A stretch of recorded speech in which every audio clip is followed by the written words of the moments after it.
اب حملہ آور واضح طور پر دکھائی دینے لگے تھے۔ وہ واقعی ایک ریوڑ کی شکل میں ہماری طرف بڑھتے چلے آ رہے تھے۔ فی الوقت تو ہمارے سامنے 15-20 کا ایک جتھا نمودار ہوا تھا۔ اس کے علاوہ تعداد میں وہ لوگ کتنے تھے اس کا صحیح اندازہ لگانا مشکل تھا۔ اور پھر جیسے ہی وہ ہماری رینج میں آئے، اچانک خلاف توقع میرا شیر دھاڑتا ہوا اپنی کچھار سے نکلا اور اس کی آٹومیٹک گن کی لمبی سرخ زبان شعلے اگلنے لگی۔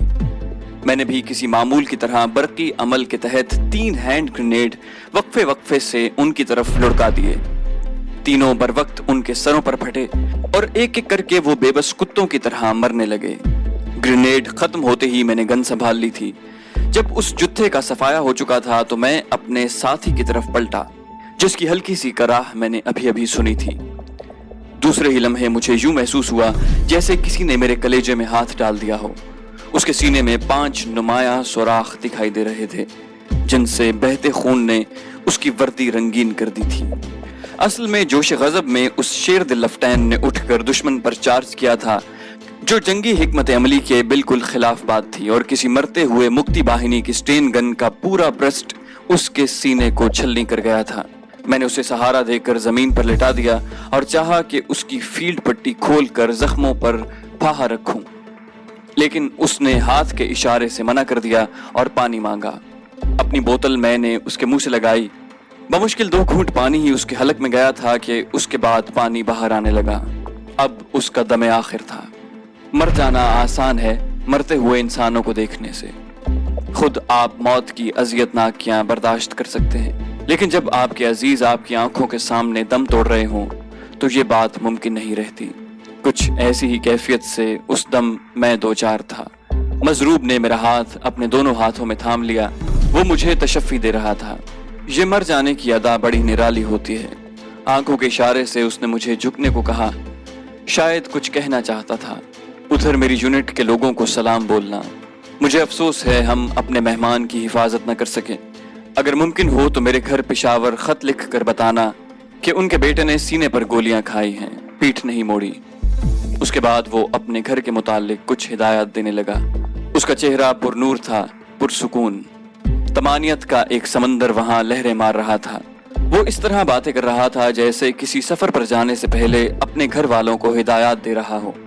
میں پتھر کا بت بنا اس پر ٹکٹکی جمائے گھٹنوں کے بل بیٹھا تھا۔ اس کی آواز لڑکھڑانے لگی۔